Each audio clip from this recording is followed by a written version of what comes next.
and he can do everything he needs to do in your life.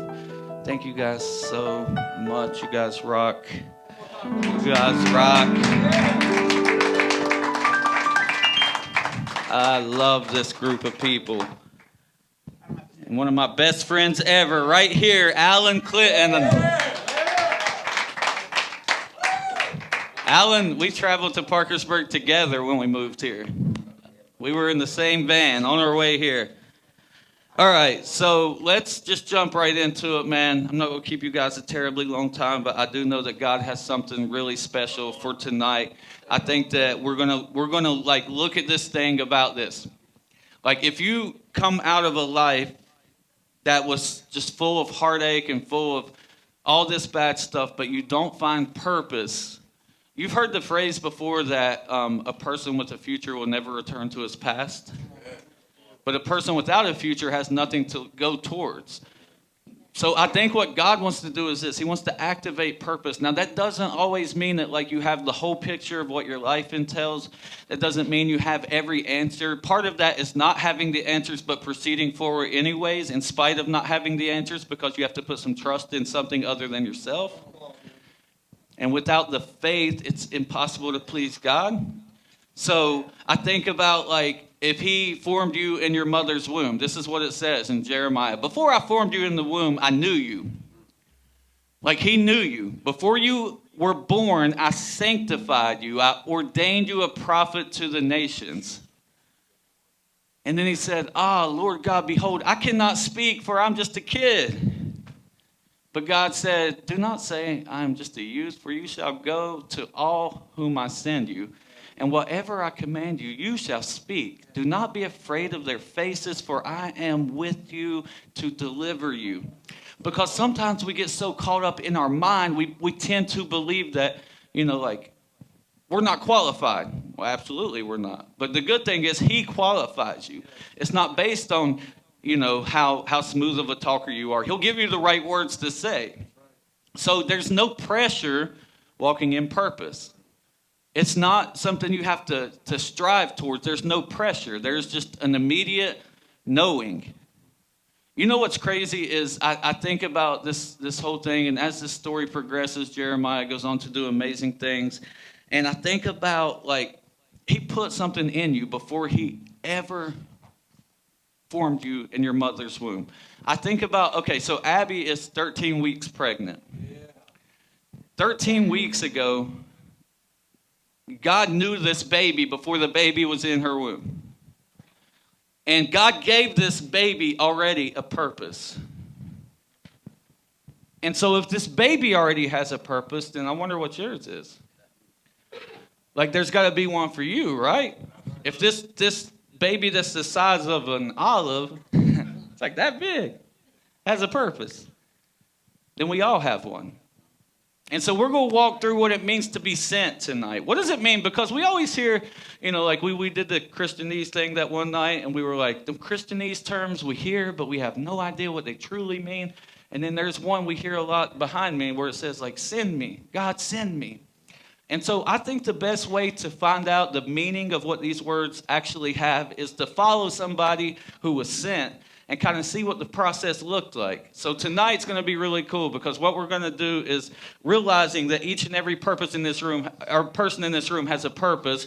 What we're going to do is try to articulate, how do we find that purpose? How do we walk in that purpose? Because, man, listen, I used to shoot heroin in my vein every day because I didn't have a purpose. When I found purpose, it was the craziest thing, because what happened is, that emptiness you feel inside sometimes?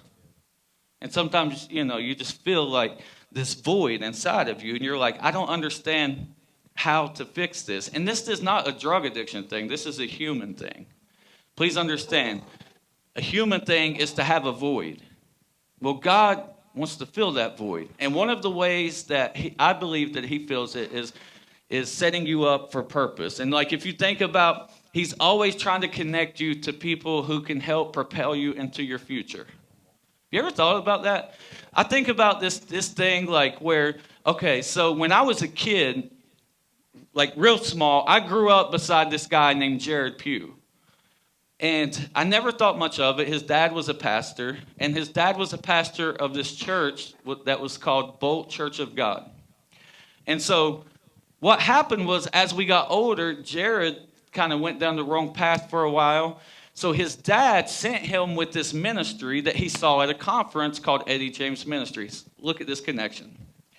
Because of Jared Pugh's dad, who was a pastor, who knew who Eddie James was because of a conference he went to, later in life, when I was a strung-out heroin addict, because I grew up beside of Jared Pugh, there was a way for me to get out. You ever think about, okay, let's go further with that. So then I go into Eddie James Ministries because of Jared Pugh. The same guy who I grew up with came and rescued me out of a place I should have been dead. And then later what happened was, as I was with Eddie James, because of two people named Tonda and Roger McDaniel, everybody say, hey, Tonda and Roger. Hey, Tonda and Roger. Because oddly enough, those two people just happened to be in this room tonight, almost 6 years after I moved to this place. But when you rewind and you look at the fact that because of Roger, and I remember Roger and Paul showing up when we would be traveling with Eddie. Eddie travels from city to city. They would show up in Albany, New York. And I thought to myself, who are these people? I didn't realize that these people played a huge part in my future. So long story short, because of Roger and Tonda, Eddie James Ministries moves to Parkersburg. And because of that, we're standing here right now with a ministry called the Reach United. Have you ever realized that every connection that God puts into your life serves a purpose? Because if we dishonor the connections that God places right in front of our face, what we're doing is we're dishonoring what our future could hold. God will connect you. Will you value the connection? Because when you look at, I want to look at one person tonight. His name's Peter. Everybody say Peter. Peter. Well, actually his name was Simon first. Everybody say Simon. Simon. So when I think about Simon, I think like this dude was probably a lot like a lot of people in this room. Back in those days, because of, this is what's crazy. This is how it works. Simon met Jesus through the help of his brother, Andrew, who was a follower of John the Baptist, who was the one who baptized Jesus. Don't dishonor your connections. So it's because of that moment that Peter was actually able to later step into who he truly was called to be. And he was sent. But it wasn't without these connections. Isn't that crazy? Like, do you ever think about, it's not random that you're here. It may not be me personally, but there may be a person in this room that plays a huge part in your future. It's not by accident that anything happens. When I look back over 7 years of my life since I found Christ, I look at all these connections and I'm like, this is insane. Like, I couldn't have written this up. It don't even make sense. Like, even the way I met my wife, I could go deeper into that, but the point is, like, it's connection, future, connection, and then God's getting you to where he needs you to be. Be aware enough to recognize those things. So this is what happens. This is Matthew 4:18 through 20, and Jesus was walking by the Sea of Galilee. He saw two brothers, Simon, called Peter, and Andrew, his brother, casting a net in the sea, for they were fishermen. He said to them, follow me, and I will make you fishers of men. They immediately left their nets, and they followed him. Now, this is my first question to you right here. Are you willing to drop your way of life for his? Because you'll see right here, there's a price to pay. But this is what's so cool about it. When you actually do get to that place and you say, okay, I've had enough of this. Like, before Jesus met Peter, his purpose was to catch fish. He didn't realize that really he was using his gift to go after something and catch it, but he was doing it in the wrong way. Do y'all see where I'm going with this? Because you have a gift. Are you using it in the correct way? Some of you have a gift of persuasion. Some of you have a gift to talk to people. Some of you have a gift to connect and network. Are you using them in the correct way? Because Jesus said to him, listen, I know that you're using your gift right now to provide. But if you'll drop your expectation of what you think it should be, and you will come and you will follow me, I'm about to show you what life really is about. Will you drop it? They dropped their nets. See, this is the question that he poses to you. Are you willing to truly drop your expectations? What you think it should look like? How you think it should be? The people that's supposed to be in it? Are you willing to drop that to step into what he truly has for you? Because what we do too often is we hold on to things because we think like, oh, I like this. I'm not getting rid of it. Like they've been trying to get me to get rid of this rolling podium forever. I ain't doing it. But we get rid of things. We won't get rid of things when really they need to go because they're hindering us from getting to where we're supposed to truly be. That could be people. That could be mindsets. There's a lot of different things that could actually hinder us from going to where God's trying to take us. So my question to you is, are you willing to drop your way of life for his way of life? I promise you, it's much better. It's much better. I literally left a place that was my home for 30 years. And I went to a place I had never been to in my life. And I was like, I don't know what's going to happen, but let's go for it. And 7 years later, my whole life has changed. But it was one moment of dropping my expectation, dropping my way of thinking to actually step into what he had for me. Because I think a lot of times we're selling ourselves short because God has something much bigger, but we're not seeing the fruition of it. It's because we're not willing to fully let go. Let go and move forward. Here's what's crazy too. When you go to the next thing, like this is what happens. Okay, so there's a moment and you say yes to Jesus. Let's say that moment happens. I'm going to give you a pattern of kind of like his life because yours ain't going to be exactly the same, but there's several principles throughout his life that I promise will apply to yours. So the first one is this. Right after that, you meet Jesus, but you don't have no idea who he truly is. All you know is that you've been trying everything your way and it isn't working. So you've decided to take a new route. So you step in and you're like, I say yes. Well, after he says yes, this is what happens. Now, when Jesus had come into Peter's house, he saw his wife's mother lying sick with a fever. So he touched her hand and the fever left, and she arose and served him. He will begin to reveal who he truly is in your life. He will begin to change things in your life. Just like he revealed himself to Peter in this moment, he will begin to reveal himself to you. And when that happens, like what he's trying to do is this. He's trying to get you to the place where you are building faith enough in him to give him every part of your life. Because in the beginning, there were certain parts I was like, yes, I just don't want to do heroin no more. But I didn't realize there was so much more deeper that I needed to get rid of. And I had to be willing to go through that process. But what he did is he showed me. He's like, look, you can be free from heroin. Now, guess what? You can be free from that lust. You can be free from that anger. You can be free from that whatever it is that you're believing about yourself that isn't true. He will reveal himself throughout your journey.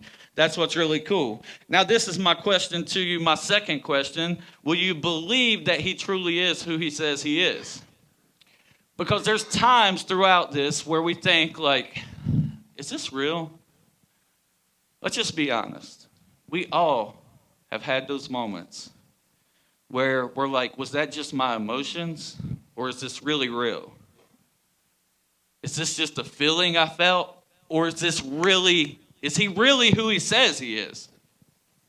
And a lot of times he'll show you that through people. He'll show you that through when you feel like you can't keep going and you're still going and you're depending on him. He will give you moments where you have to lean in on him because he wants to reveal the fullness of who he truly is to your life. The next one would be this. And this one is one of my favorite ones. Mark 3:14-16. This is what it says. Then he appointed the 12 that they might be with him and that he might send them out to preach and to have the power to heal sickness and to cast out demons.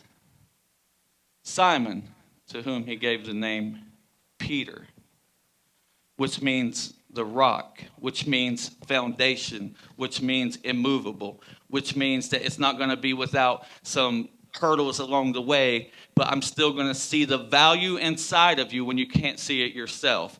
Even when you're struggling, I'm not going to give up on you. I'm still going to say, you are the rock, JJ. Even when you're struggling, even when things, we might go off the rails for a minute, guess what? He still sees you the way he sees you. He don't see your mistakes. Is he okay with us doing a bunch of garbage? Absolutely not. But I can promise you this. We get way more judgment from people than we actually do from God.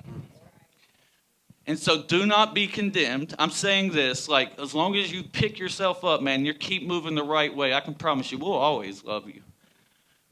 I don't care what happens in your life. God does not give up on you. Do you hear me? Your past does not dictate where your future is going. God has a plan for you when you don't even have a plan, when you can't even see value in yourself. He's still looking at you and saying, you know what? You might have messed up yesterday, but I see the true person. I see past the mistakes. I see past the hardships. I see who you truly are meant to be. Don't live in condemnation. There is no condemnation in those who love Christ. You know how much condemnation there is? 0. How much is there? No, 0. No, how much really? 0. Like really, how much is there? Say, there ain't none. Say, there ain't none. There ain't none. That's that Southern West Virginia coming out. There's no condemnation. Because, see, this is what happens. He gave him this name, and this is what's really cool. Will you step into the identity and leave behind your old one? Because he wants to give you a new name. You know what's the oddest thing? Before I met Jesus, and I don't think this is by accident, and I'm not saying that you have to change the way your name is said or anything like that, but this is no joke. Everybody at home called me Timmy. Timmy. Stop laughing, Zach. Everybody at home called me that. So when I went into Eddie James Ministries, all of a sudden everybody started saying Tim. And then it stuck. Now, I know that, that could just be like because you're grown now and they can go call you Timmy. But on the other side of that, literally, Tim is a completely different person than who Timmy was. Like God literally gave me a new name. He gave me a new name. He didn't look at me and keep calling me by my old name. He's like, I see that I have something planned for you. I see that I have a future to you. I am calling you who you truly are. Will you step into who you truly are? Will you leave behind that old identity? Because I'm telling you, man, there's a part of us that wants to hang on. Will you let it go? That's where you're going to find fullness of freedom. And it's really crazy because Simon... And then he goes to Peter. Okay, so God sees him as Peter from this moment forward. And this is what happens right after that. And this is actually a literal timeline of Peter's life, guys. Like, as I'm telling you this is in chronological order. So he gives him this new name. Right after this is what happens. It's so crazy. He'll give you the opportunity to do the miraculous if you will believe him. If you will believe him. And Peter answered him and he said, Lord, if it is you, command me to come on the water. So they were in this terrible storm. And Peter looked out. And Jesus was standing on the water. And he's like, if it's you, tell me to come. But he saw the wind was boisterous. And he was afraid. And that he was, go to the next one. Beginning to sink, he cried out and said, Lord, save me. So what happened was this. Peter does something. And he begins to believe in himself for this moment. I feel this so strongly. Then he took another step, and he began to doubt that this was really what it was supposed to be. And then all of a sudden, like what was good back here was all of a sudden doubt. And then he fell. And this is what's so beautiful. Right after this, he immediately stretched his hand out, and he called him, and he said, oh, you of little faith, why did you doubt?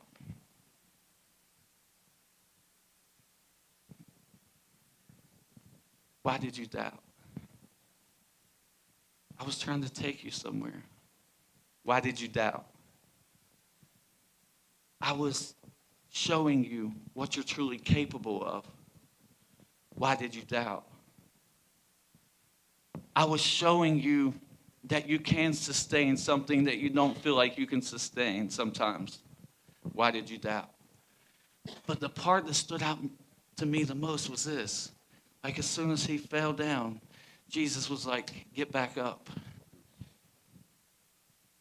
Because he's not going to leave you down there. even in the moments when we fail. Even in the moments when we're like, you know what, I lost my focus, I took my eye off of you, I started looking at things I shouldn't. Even in those moments, he ain't gonna let you sink. And you feel like you're sinking sometimes. But even in those moments, his hand is there, just waiting for you to grab on. He don't judge you based off of your failures. He'll always pick you back up and get you right back on track. He never looks at it and says, you know what?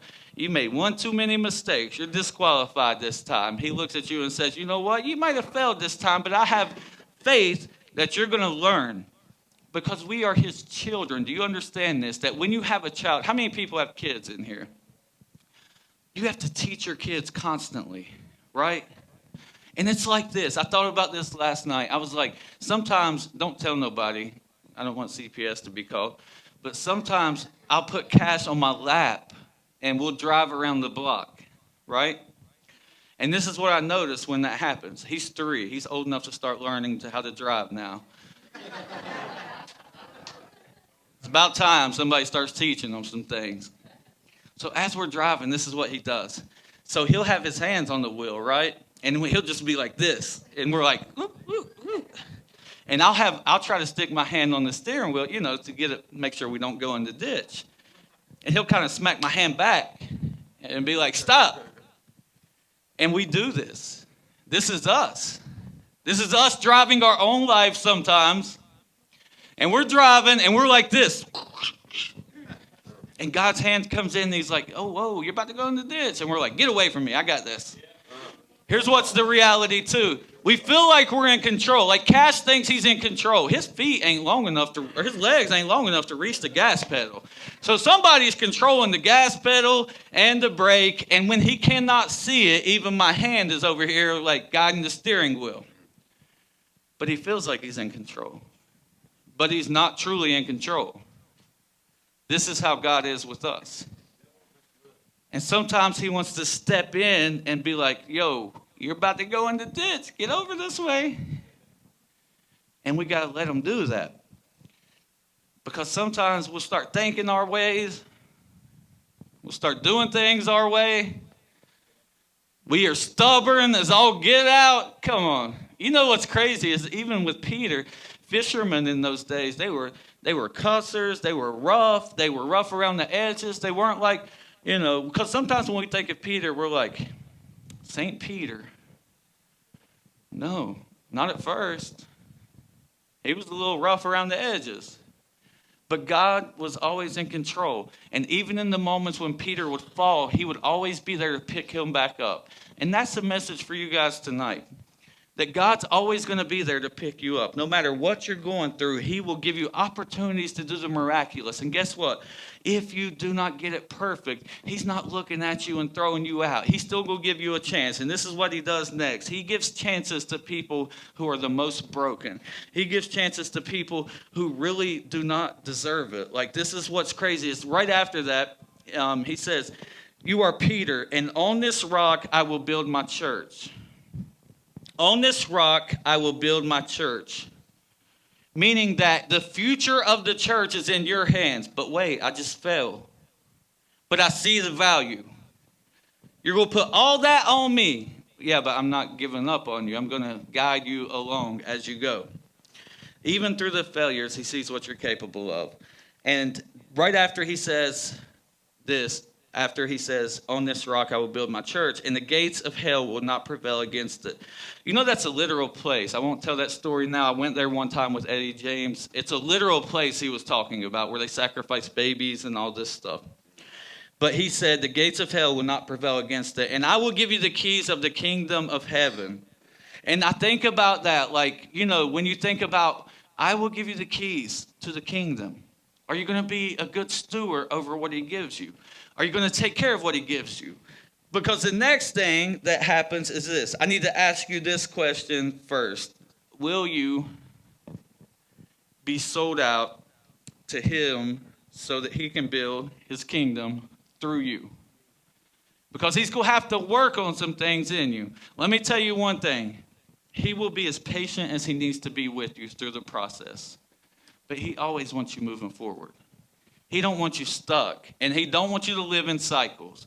I'm not telling you by any means that he wants you to just keep going around the same mountain, but I am telling you this, that if you happen to be in that place, he will break those cycles so that you can begin to climb the mountain.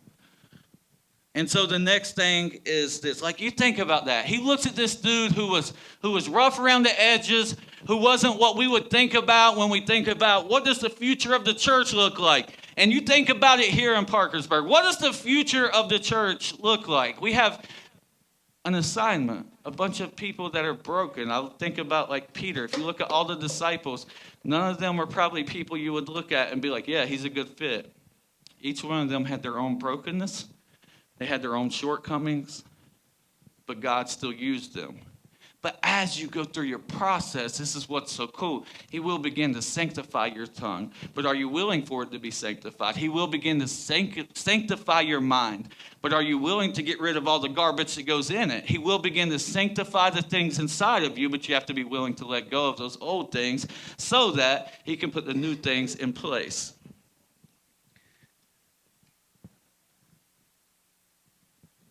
He will always correct you when you begin to lean on your own understanding. Matthew 16, 21 through 23, he says, Jerusalem and how do I have that?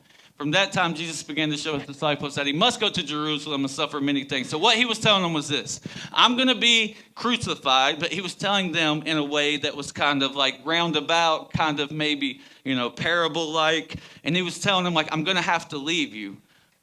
And he's like, I'll be raised on the third day. Then Peter took him aside. He took Jesus aside. He's like, come here a second, Jesus, I got to tell you something. He took him aside and began to rebuke him, saying, far be it from you, Lord, this shall not happen to you. This is not how this is going to go, God. This is not going to work the way you think it's going to. This is not going to work. This is going to happen my way. Have we ever been there before? We'll look straight at Jesus and be like, this is the way I'm doing it. I don't care if you like it or not. This is the right way.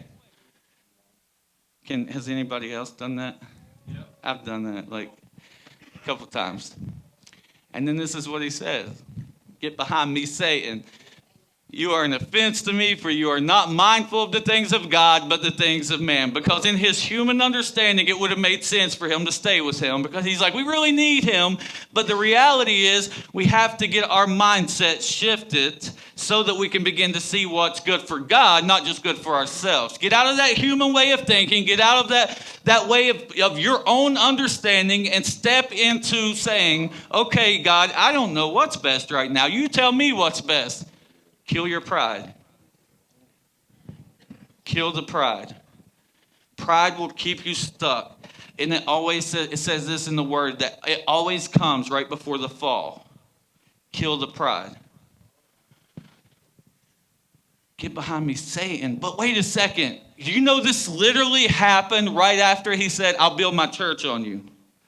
The next thing down was, get behind me, Satan. Because if you do not keep your mindset right, he will correct you. Will you be able to receive the correction when it comes, or will you be prideful and stubborn? That's a word. You know, the moment you're not willing to keep learning is the moment you'll stop growing. You'll never grow past that point. You'll never move past that point. And this is what's crazy. Will you be humble enough to receive correction? Because you cannot move forward unless you are. It's okay to not know what it should look like. It's okay to not know what's next. It's okay to not have all the answers. It's okay. Because he'll give them to you. But are you going to be humble enough to receive it? He will continue to solidify things in you as your faith grows. This is what it says, Matthew 17. Now, after 6 days, Jesus took Peter, James, and John, his brother. Basically, the long story short is he took them up on this mountain, and it was the moment of transfiguration. His face shone like sun, and his clothes became white as light. They saw the resurrected Christ. They saw the glory of who he truly was. And behold, Moses and Elijah appeared to them, talking to him. And he will sometimes give you a vision that is not meant for everybody. Because what he said to him right after that, is don't go tell nobody what you just saw. Because there's stuff that he has placed inside of you, and it's not time to release it yet. There is vision that he will put inside of you. This is an important lesson. If you tell your vision to the wrong person, it may not ever come into fruition. If you tell the wrong person what God's placed, everybody ain't for you, man. The reality is everybody's not for you. You find some people that you know are for you. Find you some confidants, not some constituents or comrades. You find you some confidants because the confidants will have your back. Those people are safe to tell the vision to. If you tell the wrong person, dude, I've lived through this, I know. If you tell the wrong person, they're not for you. They are for you if you're doing something for them, but if you're not doing something for them, they're not for you. You have to find the people that are for you, not for what you can do for them, but actually are for you as a person. Whether you can add anything to their life or not, they have your back. Those are the people you need to surround yourself with. Tell the wrong person, it could destroy what God's trying to do in your life. There's a time and a place for everything. So be wise, because God has a plan. And so he tells them, don't tell anybody. He shows you things that are meant for the next season of your life. Because see, what we have to learn to do as people is this. We have to stop thinking about the now and start thinking about the future. Because we're such a now type of people. We want it now. I want to do it now. I want to do it now. And I suffer with that same condition. But I have learned lately, like, how do you set yourself up 5 years from now, 10 years from now? Instead of thinking about what is good right now, what is good a year from now? Because the process, the season that you're in is meant to teach you something. Will you take its lessons or will you throw them out? That's up to you. But they are there for a purpose. God wants to teach you something right where you're at. I don't care if you are like in the beginning stages of knowing who he is or you've been doing it for 50 years. He wants to teach you something in the season you're at. And it's always for a later season. Like what he's doing inside of you right now is for the next season or the season after. The things that he's placed inside of you right now are not necessarily for now. They are building something in you so that in the next season you'll be able to sustain what he wants you to carry. Don't learn this season's lesson, you're going to be repeating it at some point.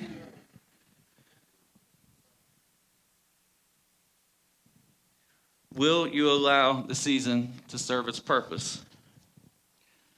Right after this is so crazy. He knows that you will fail. He knows that there's going to be times you fall short. Do you remember it wasn't long ago he told Peter, I'm building my church on top of you. Well, right after that, this is what happens. Matthew 26, 34 through 35, Jesus said to him, I say to you that this night before the rooster crows, that means before the sun comes up, you will deny me 3 times. Peter said to him, even if I have to die with you, I will not deny you. And so said all of his disciples. Well, as we all know, the story goes something like this. Jesus gets arrested. And they say immediately, let me rewind. Jesus gets arrested. And as he's getting arrested, Peter takes his knife out and cuts off the ear of one of the servants of the priest. And Jesus heals his ear back. And he's like, no, if you live by the sword, you'll die by the sword. If you live this way forever, you're going to die this way. There's a new way to live. And I'm trying to show you that everything doesn't have to be just how you think it has to be right in this moment. Sometimes you don't understand things. As he saw Jesus going away, I'm sure he didn't understand. Why is he leaving us? But he had to trust that there's something bigger than I can see happening in the moment. I don't always have the revelation of this moment, but sometimes I learn it later. And then what's crazy is before the sun came up the next day, he denied him 3 times. Jesus knew he was going to do that, but he still looked at him and said, I will build my church on you. Jesus knew that he was going to fall in the water, but he still looked at him and said, I will build my church on him. Jesus knew that he was going to be like, you can't leave us and try to correct them. But he looked at him and he said, your purpose is bigger than your mistakes. You cannot mess up what I'm trying to do. I just need you to get in line with what I'm trying to do so we can get there. I know there's going to be some mistakes along the way. I know there's going to be some things that you feel like are bigger than you, but the good news is you have something bigger than that can guide you. When you have something so great, man, we talked about this last week, the same Spirit that raised Jesus Christ from the dead that lives inside of you, there is nothing you cannot accomplish, man. I'm telling you, that is the very thing that will take you into every dream that you have, every passion that lives inside of you, every unawakened purpose. That is the very thing that will take you to that place. Because I just can't get away from believing with all of my heart that why does God keep bringing all of us crazy people together in one place? There's got to be a reason bigger than we can see. I mean, I don't know how. When we started this 8 months ago, I don't think we had any idea what was going to happen. But the good news is Jesus did know, and he didn't give up. And guess what? When we didn't know, and we were like out in the park, and we're just like, we just want to release freedom in this place, he said, I have a plan bigger than you can see. And I truly believe that there's people who keep coming back here because you know there's a bigger plan. There's something bigger than you can see. God has something ahead of us way bigger than we can see. So as you know, Jesus goes on and he's crucified and then he's resurrected. And what's cool is this. He comes to Peter right after that. This is what's really, really crazy. He comes to Peter right after that. And he asked him 3 times, do you love me? And Peter had the opportunity to say 3 times, I do love you. And then Jesus said, well, go take care of my sheep. Some of us feel like a big part of our life has been wasted or gone. Or that maybe we've just made too many mistakes along the way. And as the worship team comes back up, Jesus will always give you the chance for redemption. Always give you the chance for redemption. He'll always give you the chance to pick yourself back up. He'll always give you the chance to lay down them old identities to step into the new. He'll always give you the chance to be bigger than your failures. He'll always give you the chance to say yes, even if you've said no 58 times up to this point. He will never look at you and give up. He will never look at you and forsake you. He will never leave you. Every time you fall in the water, he will have his hand out to grab you. He's never going to look at you and say, you screwed up too many times. He's always going to look at you and say, I see who you are truly meant to be. And tonight, I think that what God is trying to accomplish inside of us is this very thing. Tonda, if you guys, are you able? Okay. If you guys want to come up, I just want to hit this last few points as they come. Listen, guys, this is what's so cool. So after this moment, you hear of all the failures, right? You see that he messed up a lot, right? But this is what's so cool. After this, he sends the gift of the Holy Spirit that every person in this room has access to. The free gift that would empower him to walk in every purpose he created him for. If you know that God made you for more than where you're currently at, I want you to come up here. If you know that God's purpose is bigger than you can see, I want you to come up here. Because there was a point in time when Peter did not know what his purpose was. And as you hear through the story, every event I told you took place over about 3.5 years. So through a 3.5 year period, he found out exactly who he was supposed to be. I'm so thankful that it showed us his mistakes. Because I don't want to ever think that I can't be perfect enough to be chosen by God. I'm really thankful that it showed us that he fell in the water. I'm really thankful that it showed us that he had to be corrected and rebuked by Jesus. I'm really thankful that it showed us that there was even times he denied him. Because I feel just like that sometimes.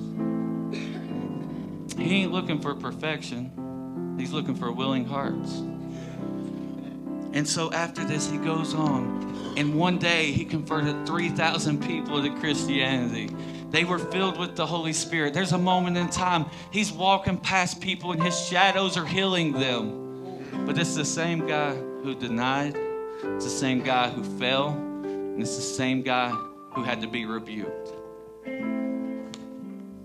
If you've never said yes, man, I feel that one so strongly tonight. If you've never said yes, tonight is the night to say yes. If you feel like you just, I feel the feeling of condemnation in the room. And if that's you, don't carry that crap out of here, man. God wants you to get rid of that. And so if after Tonda speaks, guys, if that's you, come up.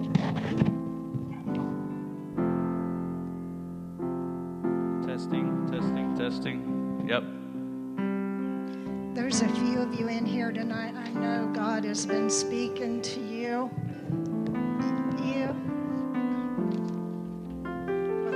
Yeah, you, dear. This night, it was for all of us, but I really believe God wants me to say this night it was for you. And He's saying, I know that really you just want to do you, but you feel that drawing inside of you. And He says, if you will say yes to me, I'll give you the desire to say no to the things you're not supposed to be part of. I will give you power over that thing. It will be through me. And can I tell you, He gave me a vision of you up in praise and worship. I don't even know where this is. It's like maybe a big church. But anyway, I saw you. You're on fire. I mean, you're dancing, screaming, and people are sitting in the back. They're like, I want what he's got. Dude, you don't know it, but you are radical for Jesus. You are going to be radical for Jesus. And it's going to shape people, and it's going to cause them to want what you've got. I'm speaking that life over you tonight. That's so good. And you putting your jacket on back there, I felt like you're feeling, this stuff, it's just too late for me. And God's saying, son, you were my son yesterday, today, you will be tomorrow, and it's never too late. It's never too late. You can't go too far. You can't run too far. And honey, one of the questions that He asked tonight, do you believe I am who I say I am? And sweetie, you want to so bad. You want to so bad, but you have these misconceptions of who God really is. See, God's not been represented to you on earth correctly. And He's saying, honey, I want you to come up for prayer this evening, because He wants to speak some things into you. That condemnation's going to go. Those doubts, that fear wants to leave tonight out of your life. He has a plan and a future for you, and it's a good one. So I want you to come up for prayer tonight, sweetie. So good. All right, guys. So if that's you tonight, man, listen, come up. We have several people that would love to agree with you. Man, don't hesitate. And we say this every week. You've waited longer for worse. So do not leave out of here if you need it, okay? All right, so go ahead, Zach, go into this, and if that's you, come up.